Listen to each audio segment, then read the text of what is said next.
شروع اس عظمت والے نام اللہ سے جو رحمان ہے اور رحیم ہے۔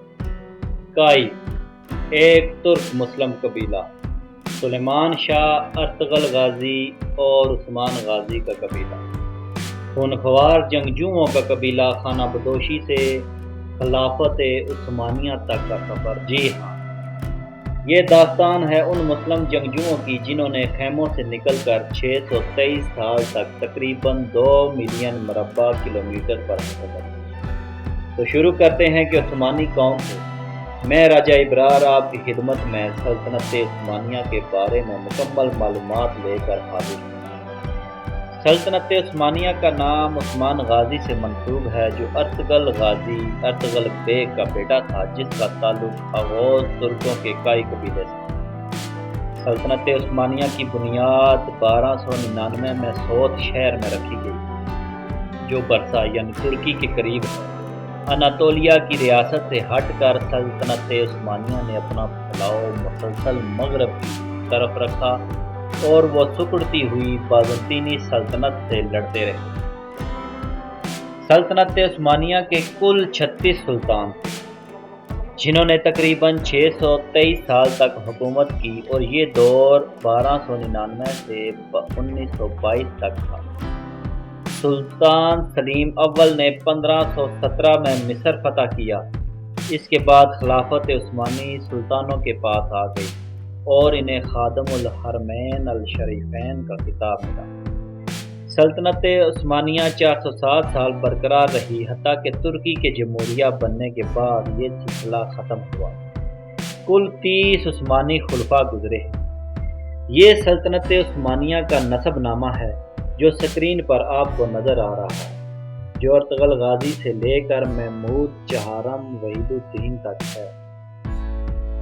1335 تک عثمانی سلطنت ایک آزاد حکومت کی حیثیت اختیار کر گئی، جب اناطولیہ کے سلجوق اور الحانید حکمرانوں نے ہتھیار ڈالے۔ عثمانی حکومت کے اکثر ادارے ارحان غازی اور مراد اول کے عہد میں بنے۔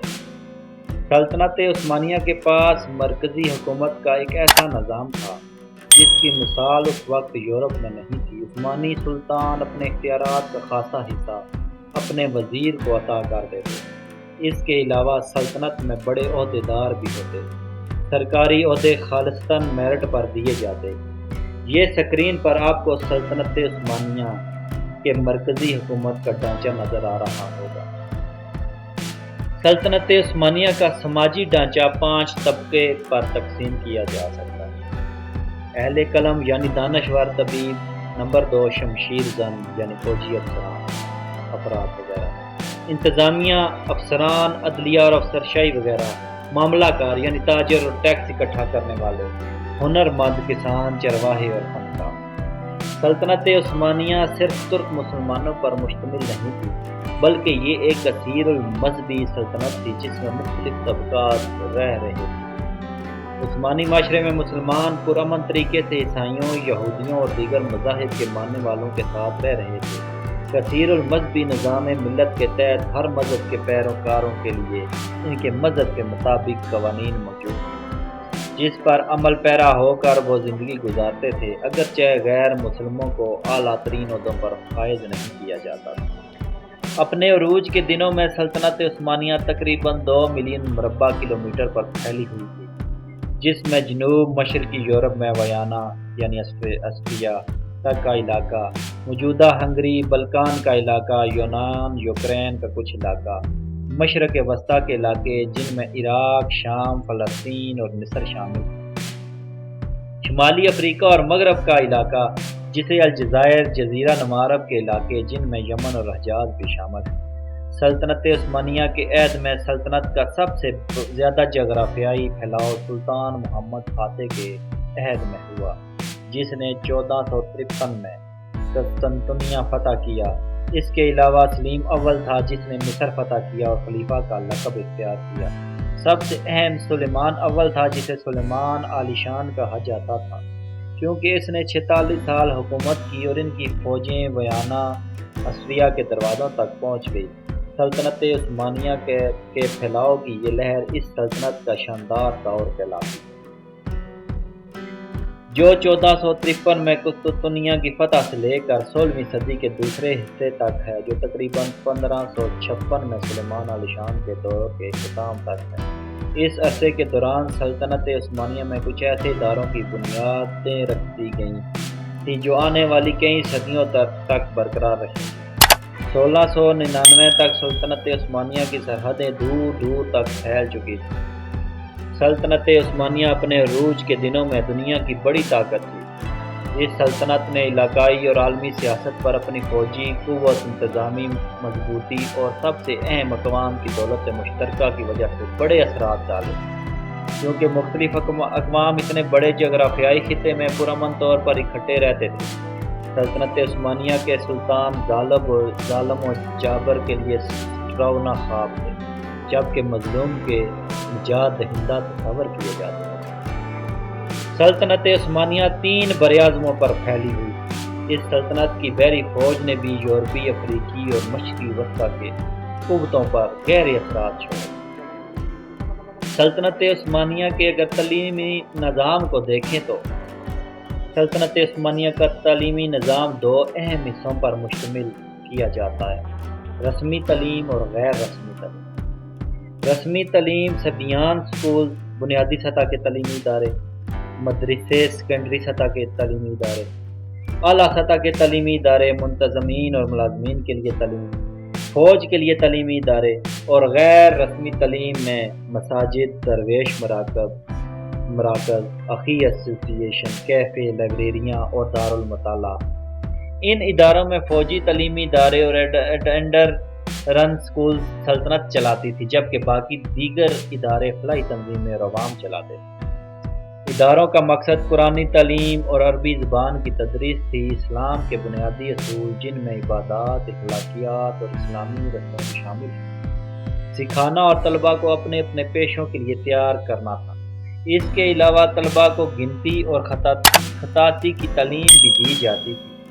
عثمانی طرز تعلیم کی ایک منفرد بات یہ تھی کہ وہ ابتدائی عمر میں ہی بچوں کی صلاحیتوں کو جانچ کر لیتے تھے۔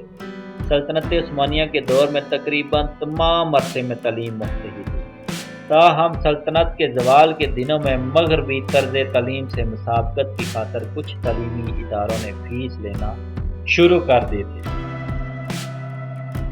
سلطنت عثمانیہ نے جنگ عظیم اول، جو کہ 1914 سے 1918 تک ہوئی، میں جرمنی کے ایک حمایتی کی حیثیت سے حصہ لیا اور متحدہ اقوام کے مقابلے میں جنگ ہار گئی۔